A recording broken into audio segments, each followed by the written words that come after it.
Legend of the Yggdrasil Bow. Continuation.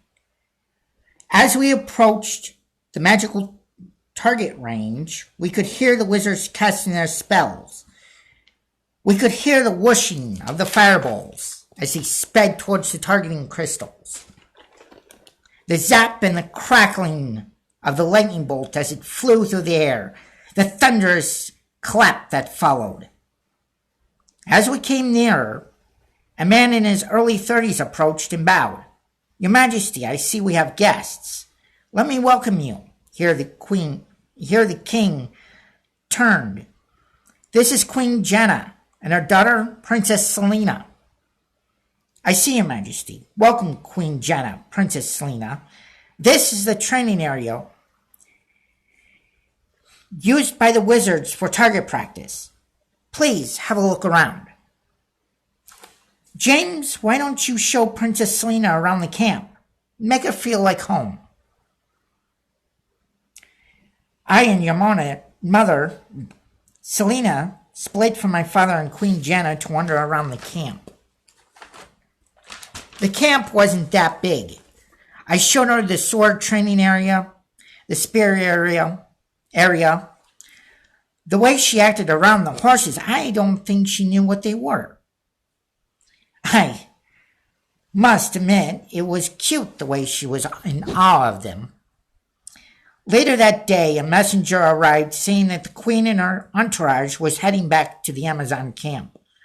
The messenger also stated that since no one was severely injured during the little skirmishes between the two groups, the Amazons will be able to come and go, but they would be under guard while they're here. "I have to go," Selena said, "but if I can, I'll try to return sometime tonight. I'll meet you at the entrance to the camp.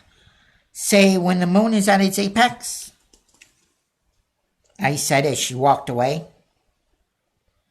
That night, the moon shone in all its glory. I was taking my late night constitutional around the camp.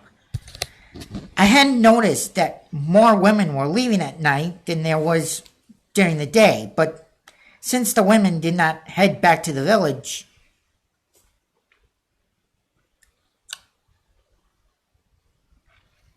I thought they were the Amazon. I knew they had to be the Amazons. Sometimes I would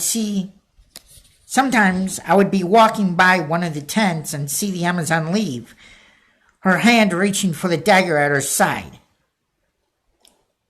But it was never drawn. The daggers were not concealed in any way. The Queen of the Amazons and my father both agreed that the Amazon women that would be visiting should be allowed to carry some form of protection with them. As I walked past, I could hear the sounds of lovers carrying on the wind. At least someone is having fun tonight, I thought to myself. I walked slowly, taking in the night air. When I arrived at the gate, Selena was already waiting for me. "Selena, you came," I said. I said I would. "Can I show you around the camp? The night is..." My words hung in the air as I tried to find the words to convey my thoughts at that moment. "Only at night," I continued. It's only at night, I continued, that one can truly enjoy the world for what it is, its splendor, its majesty. At night, we can drop all pretense of what the world expects us and just be ourselves. I'm sorry, I'm not good with my words.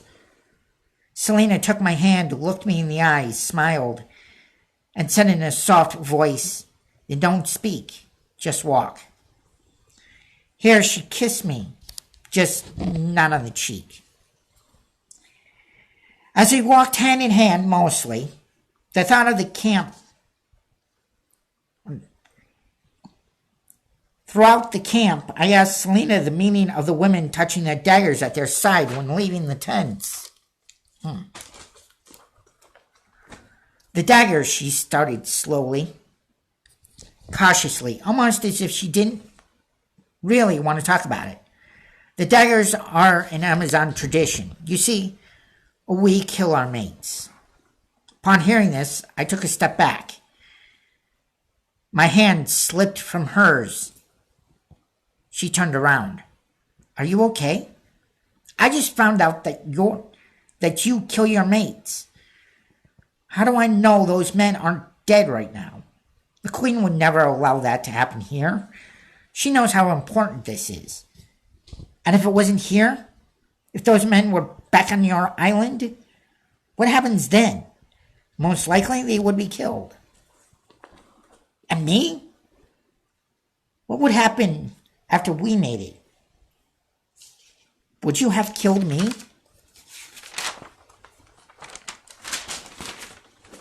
No. There is another tradition that the Amazons can take. The bonding ceremony. Sorry, this is where I stopped. That was the Legend of the Yggdrasil Bow continuation next time.